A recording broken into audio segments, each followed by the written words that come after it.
Olá, boa tarde. Começa agora o JTV UFMA. Vamos aos destaques de hoje. Ibama aponta vazamento em tanques com ácido sulfúrico no leito do rio Tocantins. Com o período chuvoso, Defesa Civil monitora 69 áreas de risco em São Luís. E as chuvas desta terça-feira já causaram vários estragos na cidade. Mutirão de renegociação de dívidas acontece até o dia 17 deste mês. E veja ainda como fazer um planejamento financeiro para evitar dívidas e conquistar metas. Na série de reportagens Nordeste em Alta, vamos conhecer as belezas do Delta do Parnaíba, no Piauí. E os impactos da inteligência artificial no mundo jurídico é tema do nosso quadro Sala de Entrevista de hoje. O nosso telejornal está no ar.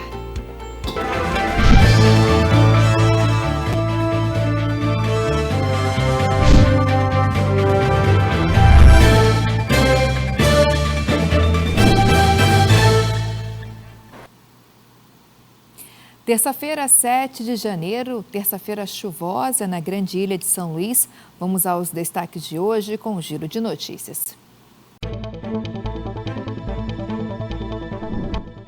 A Defesa Civil Municipal monitora 69 áreas de risco na capital maranhense, devido à aproximação do período chuvoso.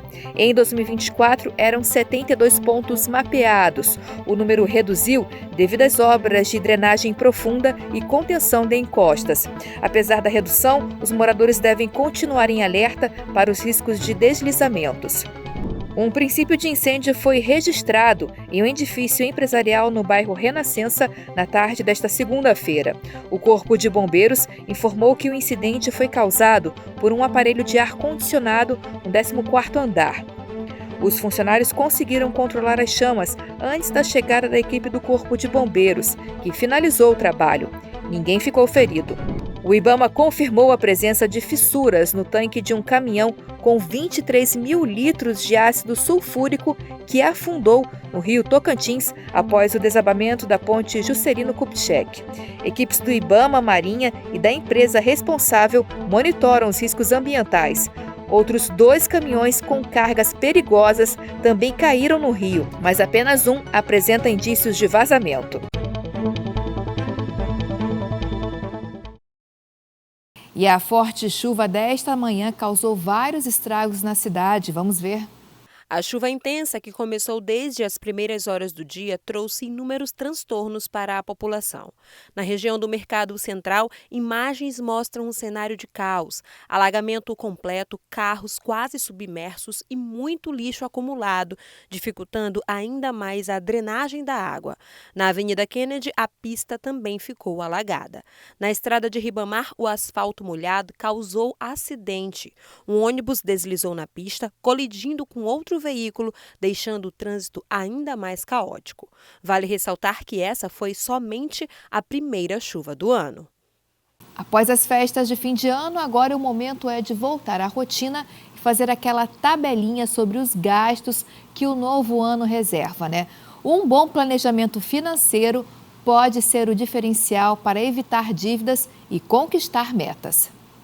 2025 já começou e para iniciar bem é preciso um bom planejamento financeiro. Afinal de contas, IPTU, IPVA, a compra do material escolar e uma série de gastos exige uma atenção especial para o dinheiro. E é bom colocar tudo no papel. Essa programação evita muita dor de cabeça. E assim, cada pessoa passa a entender quanto ganha e quanto pode gastar, sem surpresas no final do mês. A gente tem que estar fazendo um planejamento, senão não dá certo, no ano não fica bom para um bom planejamento para comprar material escolar, IPVA, enfim, despesas em geral do ano. Quando você se planeja, você tem uma chance maior de ter um sucesso financeiro. Ou seja, você vai projetar mais ou menos a sua renda, quanto é que você vai ganhar, muitas vezes não muda tanto de um ano para o outro, e os seus gastos. Será que seus gastos estão compatíveis com a sua renda?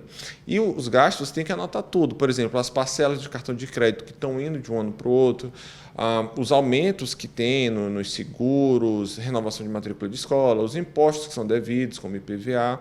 Então, tudo isso você tem que analisar, colocar na planilha, ou mesmo num caderno, e ver se você vai conseguir ter esse esse dinheiro para pagar. Se não tiver, aí entra a parte mais difícil ainda, que é ver onde você vai ter que cortar algum gasto, algum lazer, alguma coisa que você julgue necessário para poder as contas se encaixarem. A lista do que é preciso pagar é imensa. Quem tem filho em escola particular precisa pagar a matrícula, material escolar e uniforme. E tem também outras despesas ao longo do ano: IPTU, IPVA, imposto de renda. Tudo isso somado às despesas fixas de toda a residência: água, luz, telefone, alimentação. De acordo com o Serasa, mais de 70 milhões de brasileiros estão endividados e há também um indicativo de que a inadimplência está crescendo no país. No Maranhão, mais de 41% da população está com dívidas em aberto. Mas engana-se quem pensa que só quem ganha pouco não consegue pagar as contas. A dívida não paga pode ser falta de planejamento financeiro. Esse consultor tem algumas dicas de como se organizar melhor. O importante é que a pessoa ela se conheça. Se ela sabe que ela tem uma compulsão maior a gastar quando está triste, ela não deve ir ao shopping quando estiver triste, buscar outra programação, porque assim ela evita. Então, o autoconhecimento é muito importante em finanças, muito mais do que você saber fazer uma conta ali matemática. E se o planejamento não foi feito, é preciso estratégia para sair dessa situação de caos financeiro. Eu recomendo que, para a maioria das pessoas, utilize o 13º, primeiro, para planejar o pagamento de uma conta extra que vem no ano que vem, como um exemplo muito comum que é o IPVA, né, que nunca está dentro do nosso orçamento. Então, separa uma parte ali para o IPVA. Outra parte, se você conseguir, utilize para um lazer, afinal é uma recompensa pelo seu trabalho. E também, se sobrar muito dinheiro ainda, você pode investir, depende de cada um, do perfil de cada pessoa. Mas eu sempre sugiro reservar uma parte para esse pagamento de contas do ano seguinte. E quando as contas estiverem em dia, é sempre bom pensar na organização de uma reserva de emergência. Tudo isso para aproveitar o ano com tranquilidade, longe das preocupações. Então ficam as dicas, né? Até porque o planejamento financeiro é sempre muito importante. E janeiro é um mês em que muitas contas e impostos acabam pesando no bolso, né? Agora, para quem está com muitas dívidas para pagar aí, acontece até o dia 17 deste mês o mutirão Renegocia Dívidas. O repórter Robert Oliveira traz todos os detalhes para a gente. Boa tarde, Robert. Oi, Ana, boa tarde a você, a todos que nos assistem aí pelo JTV UFMA. É isso mesmo, esse período de transição de um ano para o outro é sempre um momento em que as pessoas acabam adquirindo muitas dívidas, né, comprando muitas coisas, algumas acabam metendo os pés pelas mãos, não se planejam e acabam entrando nesse processo aí de endividamento. Por isso, um programa coordenado pela Secretaria Nacional do Consumidor acontece em todo o Brasil e aqui no Maranhão não é diferente. Para falar um pouco mais sobre esse assunto, ao meu lado a Índia Raniele Silveira, que é diretora adjunta da Direção de Orientação e Assistência ao Consumidor do Procon Maranhão, vai trazer mais informações sobre esse programa, né? Em que consiste, quais são os serviços que ele oferece. Boa tarde. Boa tarde. Então, atualmente estamos com a segunda edição do Renegocia, né, que é um programa oriundo da Senacom, que é vinculado ao Ministério da Justiça, e ela é voltada para o público que está atualmente endividado, quer seja por dívidas bancárias ou não bancárias, né, com suas exceções de crédito real, que são aquelas de dívidas de financiamento imobiliário, crédito rural, entre outros. O Renegocia nada mais é do que aquelas pessoas que procuram o Procon com o intuito de renegociar suas dívidas, né? Independentemente do seu limite de renda, independentemente do valor da sua dívida ou do prazo, né, que você está devendo. E como é que o Procon atua nessa mediação? Vocês entram em contato, por exemplo, contato direto com a instituição financeira, a instituição educacional, como é que é esse processo? Atualmente, o consumidor se dirige a uma unidade do Viva Procon e ao chegar no guichê, ele é atendido e ele fala a sua situação, que deseja fazer uma renegociação junto ao fornecedor.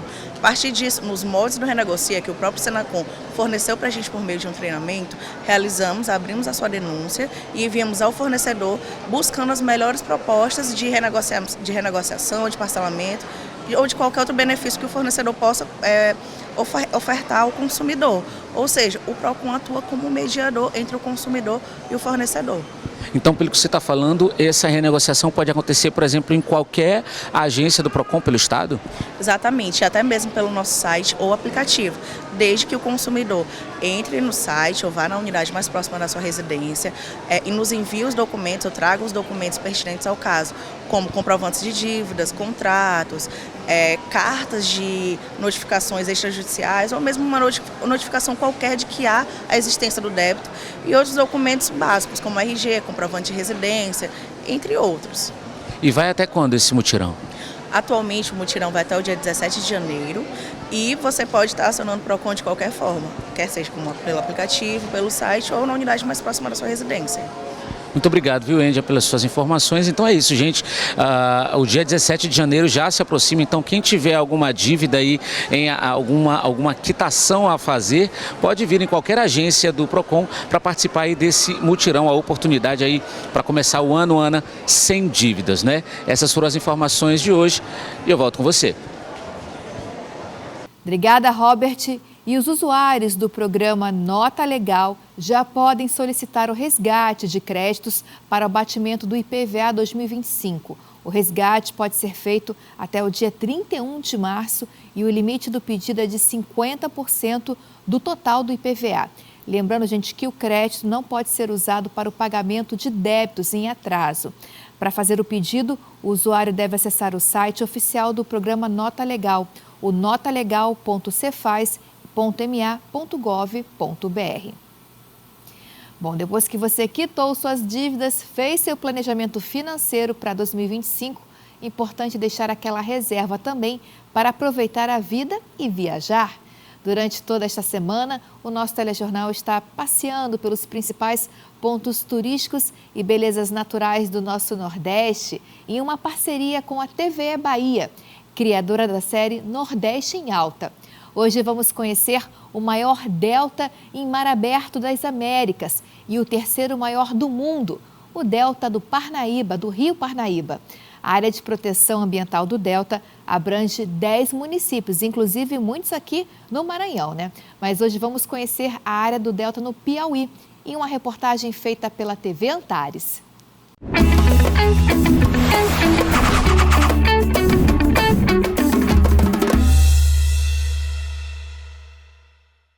As belezas naturais do Piauí são um convite para visitantes de todas as regiões brasileiras e um atrativo único, singular aos olhos de turistas estrangeiros também. Com uma vasta proposta para banhos e passeios, o estado oferece rios, cachoeiras, açudes, além das praias. E entre tantas belezas, resolvemos te apresentar o encantador passeio pelo delta do Parnaíba. Mas antes é preciso falar um pouco sobre o importante rio, também chamado de Velho Monge. O rio Parnaíba nasce na Chapada das Mangabeiras, exatamente ali, na divisa entre os estados Piauí, Bahia e Tocantins. E é de forma genuína o maior rio nordestino, navegável em toda a sua extensão de 1.344 quilômetros. E é através dele que iremos desfrutar, em meio à fauna e à flora, das belezas que o delta tem a nos oferecer. São muitas belezas, eu sei, a razão pela qual esse seja um dos trechos mais requisitados no turismo piauiense. Tá preparado? Então vamos! Entenda, de um lado está o Piauí e do outro está o Maranhão. O rio Parnaíba deságua no Oceano Atlântico em forma de delta, com 5 braços entre os dois estados. E dezenas de ilhas, dunas. O que não faltam são opções do que ver e fazer por aqui. O delta do rio Parnaíba é o único em mar aberto das Américas e o terceiro maior do mundo, atrás apenas dos rios Mekong no Vietnã e Nilo na África. Uma área de total preservação, onde as reservas naturais guardam como tesouros a fauna e a flora nativa.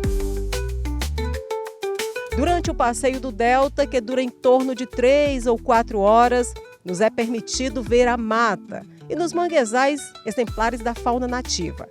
São jacarés, iguanas, capivaras, tatus e até macacos. Existe todo um trabalho para garantir a manutenção da reserva. Então esse é um macaco guaíba, né, também conhecido como bugio. É um macaco aí da Caatinga, né, que tem também aqui muito para a nossa região. A diferença, né, que tem aqui para a nossa região é que ele fica bem mais, digamos, vivo a cor dele, né? Ele fica mais vermelho, né, comparado com o guaíba que está na caatinga.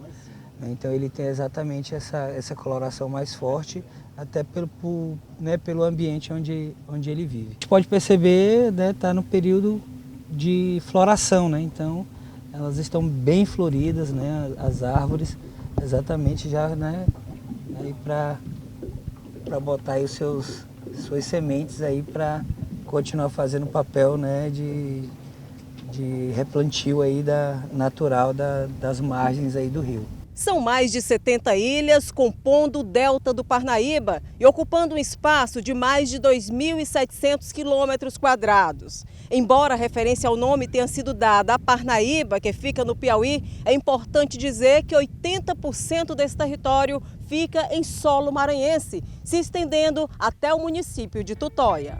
No delta do Parnaíba não faltam opções para pontos de paradas ao longo do curso do rio. Por aqui, o fluxo de turistas é intenso. Gente de todas as partes do Brasil e do mundo. É lindo aqui, é uma natureza perfeita. Não imaginava que era tão imensa, a imensidão desse rio tão lindo. E eu estou encantada, assim, com as pessoas, com o ambiente, com todo o passeio. O delta do Parnaíba se junta às belezas de Jericoacoara, no Ceará, e os Lençóis Maranhenses, no Maranhão, nossos estados vizinhos, compondo a famosa Rota das Emoções. Um roteiro que reúne natureza e muita adrenalina. Surpreendi pela estrutura aqui de Parnaíba, é muito boa estrutura. Então, para a gente que é turista, precisa de farmácia, mercado, então ela está muito bem preparado. Além da recepção, as pessoas são muito bem receptivas, né? São pessoas muito humildes, de coração muito bom. A gente sentiu isso que vem de São Paulo, né? Então é um lugar acolhedor, né? Fora a beleza, né? A gente chegou ontem, hoje já deu de encontro aqui com esse rio, agora com o mar também. É maravilhoso. Espetáculo à parte é a Revoada dos Guarás. Esse é o ponto alto do passeio de muitos visitantes no delta do Parnaíba. Gente que opta por terminar o dia assim, contemplando um verdadeiro balé de muita leveza, que reúne sagradamente, todos os dias, muitos bandos da ave vermelha, colorindo o céu com muita maestria.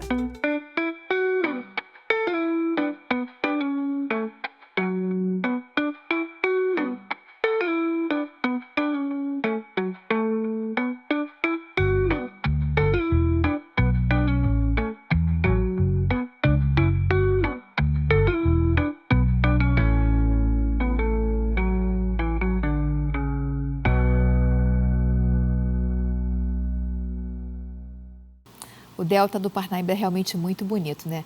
Durante toda essa semana a gente exibe reportagens da série Nordeste em Alta aqui no nosso telejornal e o programa completo a TV UFMA exibe nesta sexta-feira em 2 horários, 1 da tarde e 6h20 da noite, então não perca. Veja a seguir, Maranhão registra aumento no setor de serviços e os impactos da inteligência artificial no mundo jurídico é tema do nosso quadro Sala de Entrevista.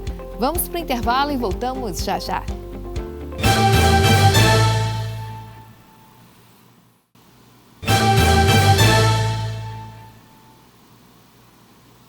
Estamos de volta com uma boa notícia. O Maranhão registrou crescimento no setor de serviços no ano passado. A expectativa é que neste ano o setor continue crescendo e gerando emprego e renda. Um levantamento publicado pela Junta Comercial do Maranhão mostrou que de janeiro a novembro do ano passado, o número de empresas abertas no estado subiu 4,8% em relação ao mesmo período de 2023. O ponto alto foi o setor de serviços, que apresentou crescimento de 9,7%, estatística superior à média nacional. A marca expressiva trilha um caminho de oportunidades para o estado do Maranhão, incentivando o empreendedorismo local e o investimento de empresas externas. Todas essas ações, junto com as ações também da Junta Comercial, no sentido de facilitar o registro de empresas, a abertura de negócios, faz com que tenhamos um ambiente de negócios mais favoráveis no Maranhão para que empreendedores venham aqui se implantar e, dessa forma, aumentar a geração de emprego e de renda no estado. Olha, quem não participou das eleições no segundo turno tem até hoje para apresentar a justificativa. Vamos saber mais informações agora com a repórter Luciana Rodrigues. Olá, boa tarde a todos que acompanham o JTV UFMA. Hoje, último dia para a justificativa de ausência na eleição municipal que aconteceu em outubro do ano passado. A justificativa de primeiro turno, de ausência no primeiro turno, foi até o dia 5 de dezembro. E a justificativa para o segundo turno termina hoje. Lembrando que cada ausência em cada um dos turnos necessita de uma justificativa diferente.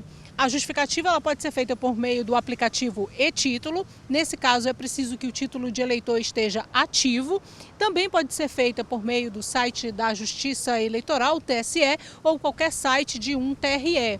E para isso é preciso também enviar um documento com foto.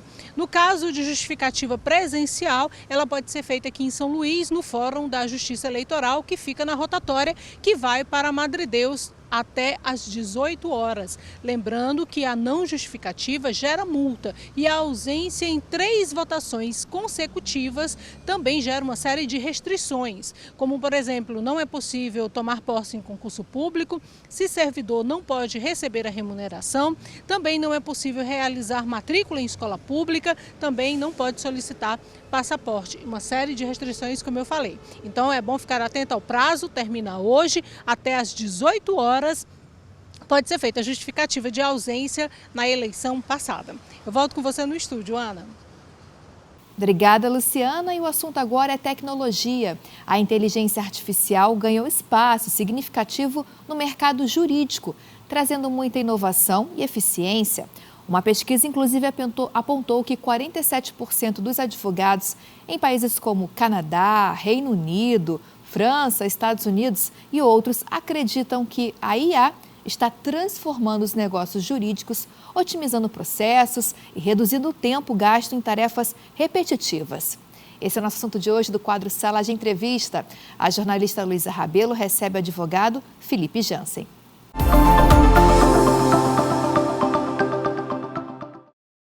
A inteligência artificial tem revolucionado a prática jurídica ao otimizar tarefas e aumentar a eficiência dos profissionais do direito. No entanto, essa transformação tecnológica exige um uso responsável e ético para preservar valores fundamentais da advocacia.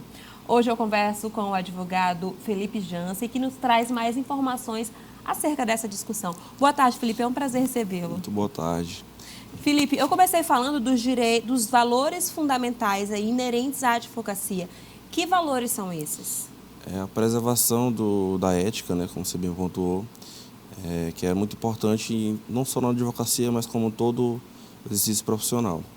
E perante a advocacia, né, o próprio Conselho Federal, né, editou uma recomendação no qual ele não veda o uso da inteligência artificial, mas sim ele meio que relata que o uso da inteligência artificial deve ser de forma a aliar o advogado, aliada, não substituir o advogado.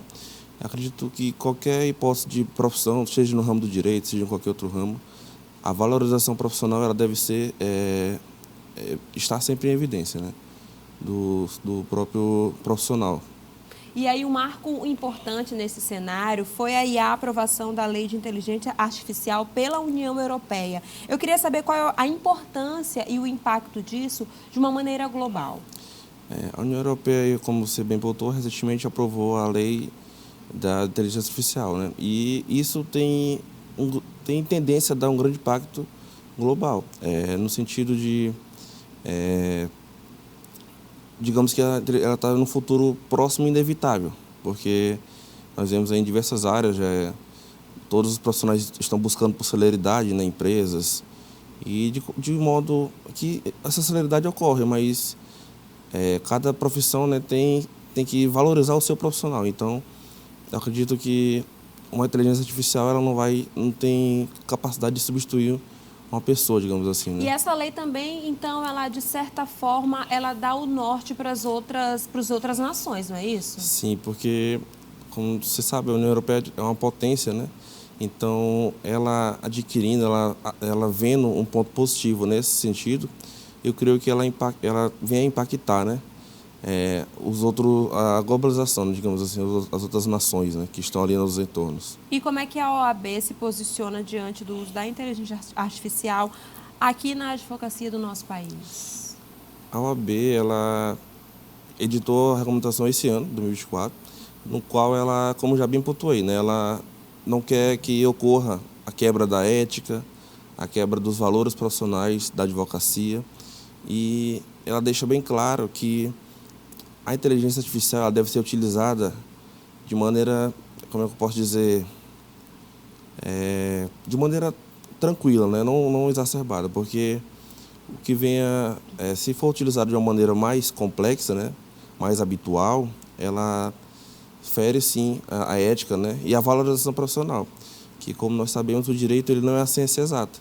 Então, uma opinião particular, eu creio que a maioria dos advogados e advogadas tem esse mesmo posicionamento, que a partir dessa vertente, como o direito não é uma ciência exata, uma inteligência artificial não vai substituir uma expertise de um bom profissional. Então, a valorização profissional é e sempre será evidenciada. Você falou aí da ética, você falou também aí da não substituição, claro, dos profissionais. Para além disso, eu queria saber quais são os impactos negativos que a inteligência artificial pode trazer, por exemplo, na confiabilidade Sim, nós temos aí a Lei de Proteção de Dados, né, que ela pode vir em contramão, também contramão à Constituição, em contramão aos valores sociais do trabalho, e também a questão do desemprego, né? A gente não pode estar desvalorizando um profissional com expertise para valorizar uma inteligência artificial que nada mais é que um algoritmo para tentar imitar a inteligência humana. Então, um profissional bom, com expertise, ele é indispensável. É isso, Felipe. Muito obrigada por suas explicações. A gente deseja aí que a inteligência artificial venha para, de fato, somar, né? Tanto na advocacia como nas outras áreas aí comuns à sociedade. Obrigada. Muito obrigado. Boa tarde. Eu conversei com o Felipe Jansen, ele é advogado e nos trouxe mais informações sobre o uso da inteligência artificial. Ana, eu volto com você. Obrigada, Luísa. Obrigado, advogado Felipe Jansen. O nosso telejornal fica por aqui, mas você de casa pode rever nossas reportagens e entrevistas no YouTube e Instagram da TV UFMA. Acompanhe também o resumo do nosso telejornal no Destaques JTV UFMA às 18 horas. Uma ótima terça-feira para você.